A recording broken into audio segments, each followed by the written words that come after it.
Fala, meus amores! Hoje a gente vai conversar sobre a membrana plasmática, tá? Que é uma estrutura super importante e está presente em todas as células, seja procarionte, eucarionte animal, eucarionte vegetal. É uma estrutura que reveste a célula, dá forma, permite os movimentos e que controla tudo o que entra e que sai de dentro das células.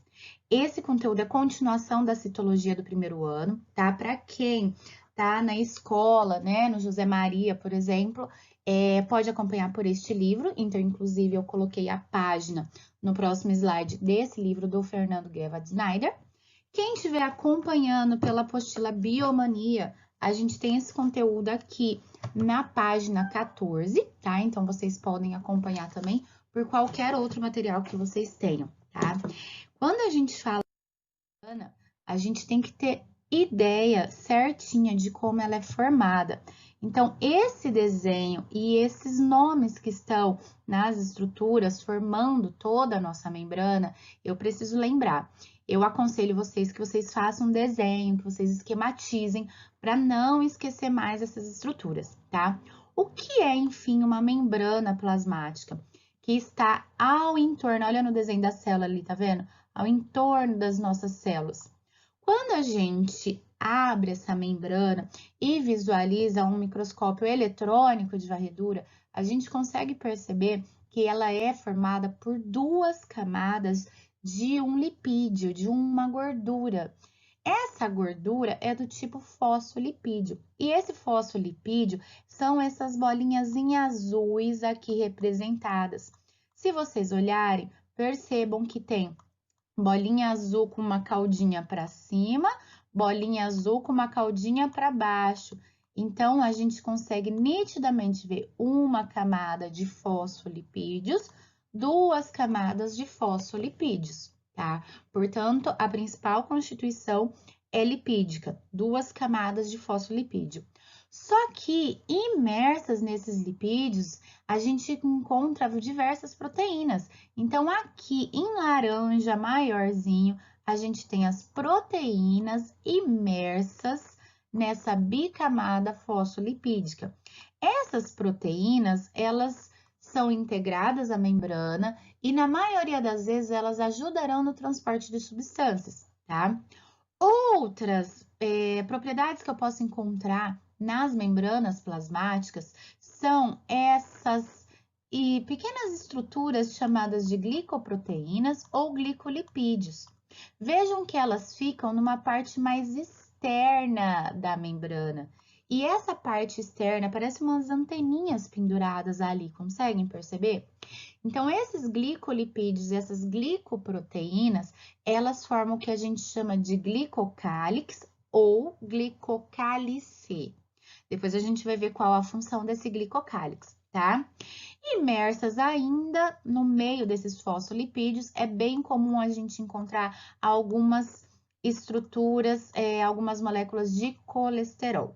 Portanto, de maneira generalizada, a nossa membrana plasmática é uma membrana formada de lipídios e de proteínas, sendo que o principal lipídio é o fosfolipídio, tá bom? Qual que é a função dessa membrana? Sempre controlar as trocas de substâncias entre os meios de dentro da célula, intracelular, e de fora da célula, extracelular, tá? Vejam então que a gente pode classificar essa membrana celular de acordo com a sua polaridade, tá? O que que isso significa? Todas as moléculas na química a gente classifica como sendo polares ou apolares. Por exemplo, a água, ela é polar. E tudo que se dissolve na água, a gente considera hidrofílica. Eu coloquei essa palavrinha aqui do lado, que significa amigo da água. Então, todas as moléculas que são polares, assim como a água, são hidrofílicas.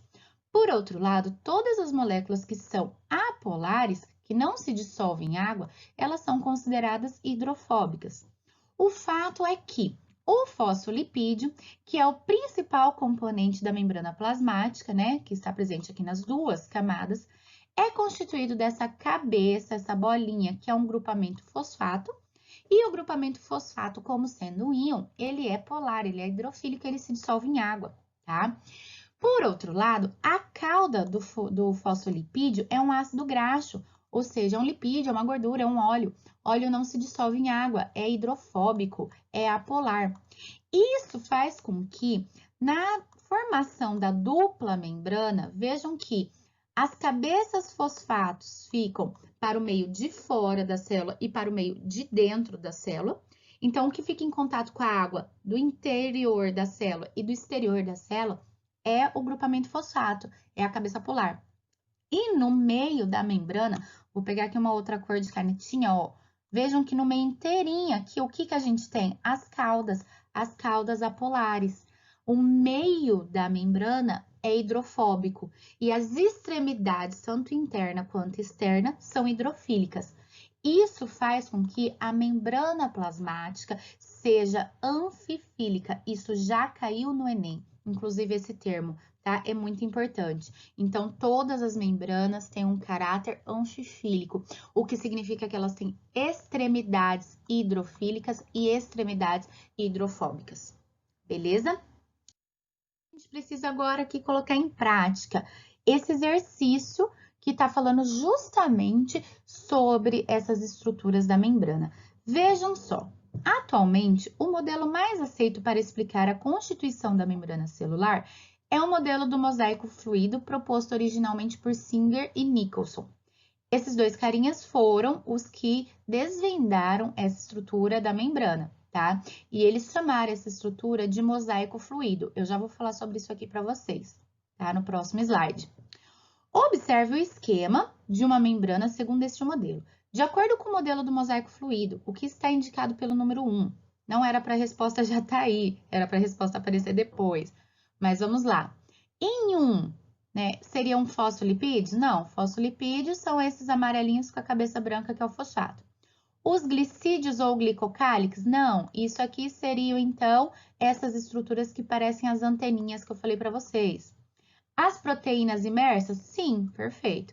Carboidratos? Não. A gente não encontra carboidratos livres na membrana plasmática. A gente encontra glicoproteínas, ou seja, carboidratos associados com proteínas, tá? Ou glicolipídios, mas a gente não encontra carboidratos livres na nossa membrana plasmática. E por isso a resposta era a letra D. Ou seja, preciso lembrar dos nomes dessas estruturas. Vejam só por que Singer e Nicholson, eles consideraram a membrana como sendo um mosaico fluido. Nesse GIF, a gente consegue perceber perfeitamente a movimentação dos fosfolipídios e das proteínas, permitindo com que as substâncias entrem e saem. Ou seja, não é algo duro, não é algo sólido, né? Não é algo parado. A gente tem uma fluidez na membrana celular entre as bicamadas fosfolipídicas, tá bom? E nesse sentido, o Enem de 2017 trouxe essa questão. Olha só comigo. Visando explicar uma das propriedades da membrana plasmática, fusionou-se uma célula de camundongo, com uma célula humana, formando uma célula híbrida. Em seguida, com o intuito de marcar as proteínas de membrana, 2 anticorpos foram inseridos no experimento. Um específico para as proteínas de membrana do camundongo, que estão aqui, e outro específico para as proteínas de membrana humana, que estão aqui. Os anticorpos foram visualizados ao microscópio por meio de fluorescência de cores diferentes. A mudança observada da etapa 3 para 4 do experimento ocorre porque as proteínas. Vejam que a etapa 3, a gente tem anticorpos de humanos e de camundongos separados, tá vendo? Tá certinho, metade em cada lado da célula. Já na etapa 4, que é onde o exercício fala essa mudança do 3 para o 4, a gente tem uma mistura desses anticorpos, olha só, dessas proteínas. Conseguem visualizar que não está mais separadinho como na etapa 3? E isso só é possível por quê, gente? Porque as proteínas, olha o exercício, está perguntando, porque as proteínas movimentam-se livremente, permanecem confinadas, auxiliam o deslocamento de fosfolipídios, são mobilizadas ou são bloqueadas. Só pelo início das questões. Agora, outro ponto importante para a gente discutir é como acontece o transporte de substâncias entre as membranas. Então, graças a essa fluidez, existem meios de troca de substâncias pequenas e maiores, e a gente vai ver os diferentes tipos de transporte. Primeiro eu vou mostrar esse vídeo para vocês rapidinho, que ele é incrível. Essa célula grandona aqui é um macrófago. Um macrófago é uma célula branca de defesa do nosso corpo.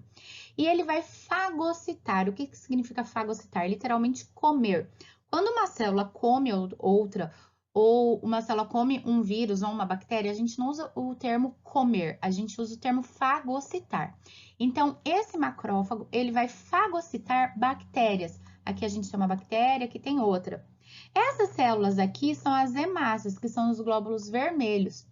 E nós conseguimos perceber nesse vídeo rápido que existe todo um movimento da membrana para que esse macrófago se movimente, ele se desloque, corra atrás dessa bactéria e consiga fagocitar a bactéria, tá bom? Eu vou mostrar o vídeo para vocês.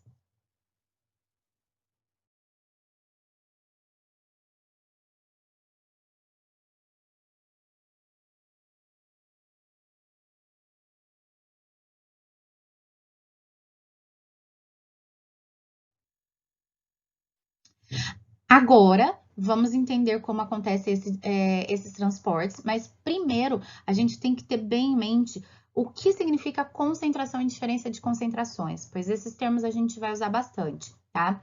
Quando eu falar para vocês em concentração, vocês imaginem concentração de soluto e solvente. Solvente, por exemplo, água, e soluto, por exemplo, um sal, tá? O cloreto de sódio, sal de cozinha. Então, quando eu falo para vocês que os meios, eles estão, por exemplo, mais concentrados, o que vocês vão imaginar? Que o meio que está mais concentrado, ele tem mais soluto. O meio que está menos concentrado, ele tem menos soluto. Então, essa imagem aqui de cima, ela mostra muito certinho essa ideia pra gente. O que está mais concentrado e menos concentrado. Lembrem disso que a gente vai trabalhar com essa diferença de concentração, tá? Outra coisa que eu preciso saber, qual que é a ideia no nosso organismo para que aconteça transporte entre membranas? Sempre o nosso corpo vai procurar a homeostase, que é o equilíbrio. A gente vai ter homeostase quando nós tivermos meios isotônicos, ou seja, concentração de dentro da célula igual à concentração do meio extracelular. Percebem? Então, a palavra iso significa igual à tonicidade, ou seja, as concentrações estão iguais. Dentro e fora, a célula está em homeostase. Por outro lado, pode ser, vamos supor que aqui seja a minha corrente sanguínea. Olha o tanto de soluto que eu tenho aqui em comparação com o interior das minhas células.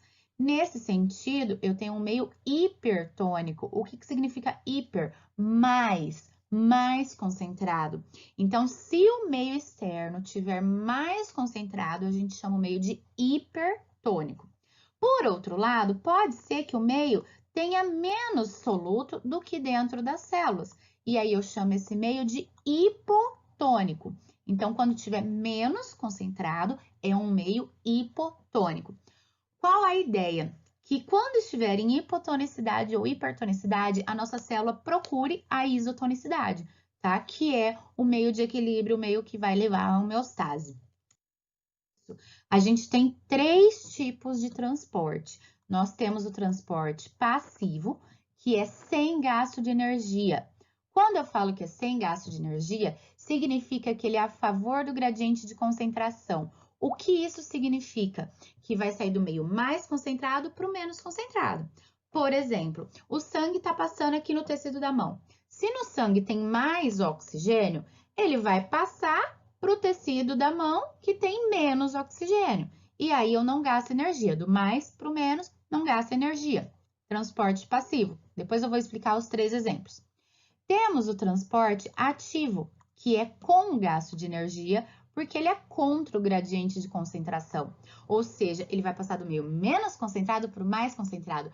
Para isso acontecer, tem que quebrar uma molécula de ATP, tá? Ou seja, eu tenho que liberar energia para que eu consiga transferir moléculas, íons do meio menos concentrado para o mais concentrado. E a gente ainda tem um transporte em massa, como por exemplo a fagocitose daquele vídeo do glóbulo branco do macrófago comendo a bactéria. Então, a fagocitose, ela vai englobar uma substância que é muito grande. A gente tem literalmente um desdobramento dessa membrana. É diferente dos outros transportes, porque o passivo e ativo é para moléculas pequenas. Quando eu falo em vírus, em bactéria, em veneno, em verme, eu vou ter um transporte em massa, ok? Então, vamos diferenciar agora e dar exemplo desses três. Primeiro, o transporte passivo, ele pode acontecer de três formas. Ou pela difusão simples, onde simplesmente as moléculas entram na membrana. Quando o soluto é muito pequeno, por exemplo, os gases oxigênio e gás carbônico. Então, imagina lá a nossa bicamada fosfolipídica, o oxigênio simplesmente passa, o gás carbônico simplesmente passa. Difusão simples. Nós temos uma difusão facilitada. A molécula é pequena, mas não é tão pequena. Aí ela precisa passar por onde? Por aquelas proteínas. Então, ela é facilitada pelas proteínas. Ou seja, uma glicose. Qual que é a fórmula da glicose? C6H12O6. Já é uma molécula grandinha. Ela não consegue simplesmente passar. Ela tem que passar pelos canais das permeases das proteínas de membrana, tá? Então, são moléculas de soluto maiores que a anterior. Já a osmose, gente, é só para o transporte de solvente. Então, quando nós falarmos em transporte de soluto, é difusão. Quando a gente falar de transporte de solvente, de água, é osmose. Só por essa informação, a gente já mata um monte de exercício. Tem questão do Enem que fala assim, sabendo que houve-se osmose, nananana, e dá todas as concentrações. Você olha, parece super complicado. Mas no final, ele fala passagem de cloreto de sódio, entrada de cloreto de sódio, saída de cloreto de sódio. Aí, tipo, na letra E, fala lá passagem de água. É isso. Então, não esqueçam, osmose, transporte de água. E a difusão, transporte de solutos. Agora, tem uma coisa, tá? Que eu preciso deixar bem claro. Se eu vou passar soluto na difusão, imagina assim, eu tenho aqui um meio mais concentrado e um meio menos concentrado. Se eu vou passar soluto e eu quero que eles fiquem iguais, eu vou passar do meio mais para o menos. Então, vai sair daqui e vir para cá, até que os dois lados fiquem com a mesma quantidade de solutos, ok? Difusão. Na osmose é diferente. Na osmose, eu tenho meio mais concentrado e tenho meio menos concentrado. Só que o que eu vou passar é a água. E qual é a ideia da água? Dissolver, é solvente. Então, na osmose, a água sai do meio menos concentrado para o mais concentrado, tá? Isso é muito importante, não confundir mais. Difusão é passagem de soluto, do mais para o menos. Osmose é dissolvente, então é do menos para o mais, porque ele vai dissolver o lado concentrado, ok? Vou dar exemplos para vocês nos slides. Vejam só como que acontece uma difusão simples e uma facilitada. Sem gasto de ATP, a favor do gradiente. Aqui a gente tem uma difusão simples, ou seja, simplesmente os átomos e podem ser até moléculas pequenas, como CO2, estão passando pela membrana plasmática até vir para o outro lado, ok? Vejam que aqui embaixo no GIF, ele exemplifica para nós também essa difusão simples. Simplesmente passa. Agora, vejam como que acontece a difusão facilitada, tá? Aqui a gente tem a difusão acontecendo com a ajuda das proteínas, das permeases. Essa difusão facilitada, ela é facilitada pelas proteínas. São moléculas um pouquinho maiores que precisam passar pela proteína. Vejam aqui o exemplo, que bonitinho. Dá para ver claramente como acontece a difusão facilitada, ok? Sem gasto de energia. Por outro lado, o transporte ativo, ele é com gasto de energia, porque é contra o gradiente de concentração. Nesse sentido, vejam que aqui embaixo eu quase não tenho íons sódio. E aqui em cima eu já tenho muitos. Então, ele está transportando do meio menos concentrado para o meio mais concentrado. Para isso, eu gasto uma molécula de ATP aqui no meio. Ó, ele vai mostrar quebrando uma ATP para liberar energia e ter esse transporte. Tá bom? Então, transporte ativo, o exemplo clássico que a gente tem é a bomba de sódio e potássio, que está exemplificada nesse GIF. Fala de transporte em massa, é o que eu falei para vocês, é um englobamento de partículas maiores. Se eu estou falando englobamento para dentro, eu estou engolindo, por assim dizer, eu estou falando de uma endocitose. Endo, dentro. Se eu estou falando de eliminar, expulsar, exocitose, ok? Toda vez que a célula expulsar algo maior, é uma exocitose. Já a endocitose, quando eu faço o englobamento, pode ser de duas formas. Isso aqui é bastante importante lembrar e diferenciar. A fagocitose é o englobamento de partículas sólidas, por exemplo, um vírus, uma bactéria. Já a pinocitose lembra de pinga, pinga. Então, é o englobamento de partículas líquidas, como, por exemplo, um veneno. Tá? Entrou um veneno na minha corrente sanguínea, um veneno de escorpião, e as minhas células vão atuar na defesa, vão fazer uma pinocitose para tirar esse veneno da minha corrente sanguínea. Beleza? Olha só o exemplo na prática, como que acontece a osmose. A osmose é a saída e entrada de água, lembra? Então, aqui no meio, a gente tem a isotonicidade. Então, o meio interno e externo tá igual, a célula tá perfeitinha, redondinha, bonitinha. Olha que incrível. Hemácia nas células animais e aqui a gente tem uma célula vegetal, ok? Só que quando eu coloco essas células em um meio hipotônico, o que significa? Que o meio está menos concentrado.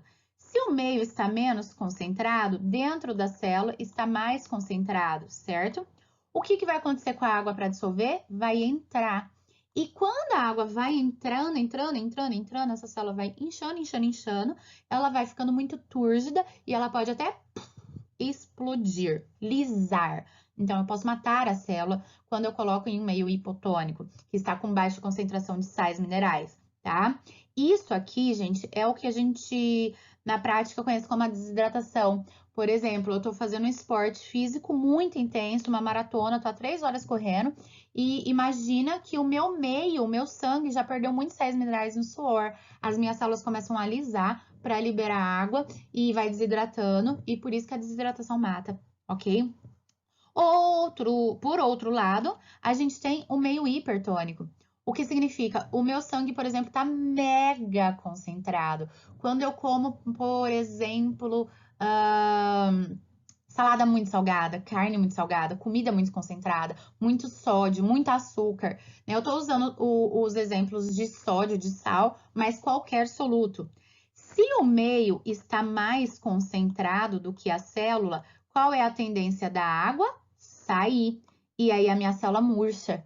E aí, nesse sentido, vejam só que a minha célula também pode morrer, porque ela murcha até secar e não ter mais água ali dentro. Quando elas perdem água, essa água a gente vai para o sangue. Ó, vou colocar aqui, imagina um vaso sanguíneo, só para a gente já fazer uma correlação muito importante. Se essa água está saindo das minhas células, como está ficando os meus vasos sanguíneos? Imagina uma mangueira enchendo de água. Cara, isso é pressão alta. Por que que tem a relação de comida salgada com pressão alta? Porque se o meio estiver mais concentrado, hipertônico, as minhas células vão perder água para o meio e os meus vasos sanguíneos vão ficar cheios de água, aumentando a pressão sanguínea, tá bom? Isso também acontece nas células vegetais. Porém, as células vegetais, por terem parede celular, né, a gente não percebe essa mudança drástica como a gente percebe nas células animais. As células vegetais perdem água, recebem água, só que elas não correm tanto risco de morrer, justamente porque a parede celular protege ela nesse sentido, tá bom? Quando a gente pega e coloca uma alface, por exemplo, um meio hipertônico, o que isso significa? Pegar uma salada e temperei. Fui lá. O que acontece com essa salada verde? Ela murcha, não murcha? Justamente por isso, porque ela perde água para o meio. Só que se eu pegar essa salada verde e colocar ela de molho na água, ela volta à isotonicidade, tá? Então, tem como a célula vegetal recuperar, justamente pela presença da parede celular e pela presença do vacúolo também aqui dentro, ó, porque é o vacúolo que vai controlar essa perda de água. Vejam que aqui é o vacúolo que murcha, não é a célula inteira que murcha, tá bom? Aqui um GIF bem bonitinho, só para a gente visualizar como que acontece isso, então, na hemácia, ó, meio isotônico, a célula tá felizinha. Meio hipotônico, lembra? Ela tá mais concentrada. Então, o que vai acontecer? A água vai entrar, ela vai inchando. O meio hipertônico, o meio tá mais concentrado. Então, a água sai e ela vai literalmente murchando. Lindo esse GIF, né? Adoro, achei ele bem didático. Agora, para a gente finalizar, algumas especializações da membrana, ou seja, algumas partezinhas especiais que podem surgir em células específicas, tá? A estrutura da membrana a gente já viu no comecinho, essa imagem é maravilhosa, vocês podem tentar reproduzir para lembrar dessas estruturas. Mas as membranas ainda apresentam acessórios, por assim dizer, como o glicocálice que a gente comentou no início da aula. O glicocálice é um conjunto de glicoproteínas e glicolipídios, formando um complexo antena ali fora. Tem várias funções, mas a principal função, gente, é o reconhecimento celular. O que isso significa? Quando a gente recebe uma transfusão de sangue, um transplante de órgãos, esse glicocálice é responsável por reconhecer ou rejeitar. Então, a principal razão por rejeição de transplante de órgãos é por causa de incompatibilidade do glicocálice, tá? Isso é bem interessante. Outra coisa que eu quero chamar a atenção é a parede celular vegetal. É uma estrutura bem rígida, ela fica externa à membrana, então a membrana está ali colada na célula. As células vegetais, tanto nas plantas quanto nas algas, têm essa parede celular, que é formada por celulose, que é um polissacarídeo, ou seja, é um carboidrato, e a função é proteger e sustentar a célula vegetal. Como a gente acabou de ver, essa proteção e sustentação ajuda até na perda e na recuperação de água dessa célula, tá? Outra especialidade que a gente pode observar são os plasmodesmos. Os plasmodesmos, eles só estão nas células vegetais. Vocês viram a parede celular ali agorinha? Ela é extremamente rígida. Como que uma célula do lado de outra em uma planta vai trocar água, vai trocar glicose? Ou seja, como que a gente vai fazer o transporte de substâncias entre células? Graças aos plasmodesmos, que são pequenos, olha ali, parecem buraquinhos, tá vendo? São pequenos canais existentes nas membranas e vai permitir a conexão entre células vizinhas vegetais. Especialização, os desmossomos. Desmossomos estão presentes em células epiteliais, que são células que revestem a nossa pele. Gente, a pele, se a gente puxa, assim, ó, arranha, claro, se fizer muito forte, vai rasgar. Mas, num contexto geral, ela não rasga, justamente porque as nossas células epiteliais, elas são muito coladas uma com as outras. É como se existissem velcros colando. Esses velcros são os desmossomos, tá? Então, são junções celulares que permitem maior aderência entre as células presentes nas células epiteliais, por exemplo. E isso aqui o Enem adora, já caiu várias vezes, as microvilosidades. Vejam que essa membrana aqui, isso aqui é uma célula, tá vendo? Mas a membrana não é lisinha. Então, a célula vem e, de repente, ela forma essas dobras. Essas dobras eu chamo de microvilosidades. Gente, obviamente que qualquer tecido dobrado, ele ocupa menos espaço. Então, imagine isso aqui, olha essa micrografia que linda, de uma célula intestinal. Imagina se eu pegasse essa membrana e esticasse ela ia ficar gigante. Alguns autores dizem que se nós esticássemos todas as microvelocidades de todas as células do nosso intestino, a gente conseguiria cobrir 15 estádios de futebol. Vocês têm noção? Isso de células dentro do nosso intestino. Isso para quê? Se eu tenho maior superfície, eu aumento a superfície de absorção. Ficou escuro, deixa eu apagar. Então, quanto mais velocidades, maior a absorção. E qual é a função das células intestinais? Absorverem nutrientes, água e eletrólitos. Então, nesse sentido, as microvelocidades auxiliam a absorção, tá bom? E enquanto depois a gente vem com as características das organelas, ou seja, estudo do citoplasma. Estudem, espero que vocês tenham gostado, tá? Um beijo no coração de todo mundo. Façam as revisões, façam os desenhos. Eu quero ver todo mundo focado no estudo das células. É uma parte muito legal de estudar na biologia, tá? E deixa seus comentários, as suas dúvidas, manda mensagem. Espero que vocês tenham gostado, deixa o like. Um beijo, bons estudos!